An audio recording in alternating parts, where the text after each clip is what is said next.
Bodo communities के लिए, Bodo land के लोग हैं उनके लिए बहुत बड़े हस्ताक्षर को खींचा है। और ये जो डॉक्यूमेंट्स है, ये डॉक्यूमेंट एक ऐतिहासिक दस्तावेज के रूप में आज के बाद, आज की जो करंट एडमिनिस्ट्रेशन है, शासन है, प्रशासन है, सरकार है, आज के बाद और इवन आज के बाद हो सकता है कि 100 साल तक कई तरह की सरकारें और प्रशासन और शासन आए, उनके लिए एक रेफरेंस मटेरियल के रूप में काम करेगा। तो मुझे लगता है कि बहुत बड़ी संपत्ति का निर्माण बोडोलैंड के लिए किया। और इसका जो डॉक्यूमेंट्स का जो लॉन्च था, और जिस तरह से 26 कम्युनिटीज़ ने सहभाग किया है, पार्टिसिपेट किया है, सिर्फ मंच पे नहीं, इस डॉक्यूमेंट्स को बनाने में ये समाज को जोड़ने वाला एक सूत्र का काम किया, एक माला का काम किया। 26 डॉक्यूमेंट है ना, ये सिर्फ डॉक्यूमेंट नहीं है, ये समाज को जोड़ने की एक माला का काम है। दूसरा, जो आकांक्षाएं हैं, जो एस्पिरेशन है, अगर आप उसको पेपर पे उतार देते हैं तो 50% काम आपका वहीं कंप्लीट हो जाता है।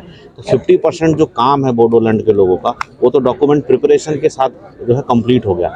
अब इसको इम्प्लीमेंट करने की जिम्मेदारी प्रमोद बोरो की है, प्रमोद बोरो की टीम की है, असम सरकार की है, सेंट्रल गवर्नमेंट की है। तो आधी जर्नी तो आज इन्होंने पूरी कर ली, आधी जर्नी सरकार को पूरी करनी है। मुझे लगता है ये मील का पत्थर साबित होगा। ये प्रमोद बोरो का सरकार किस तरह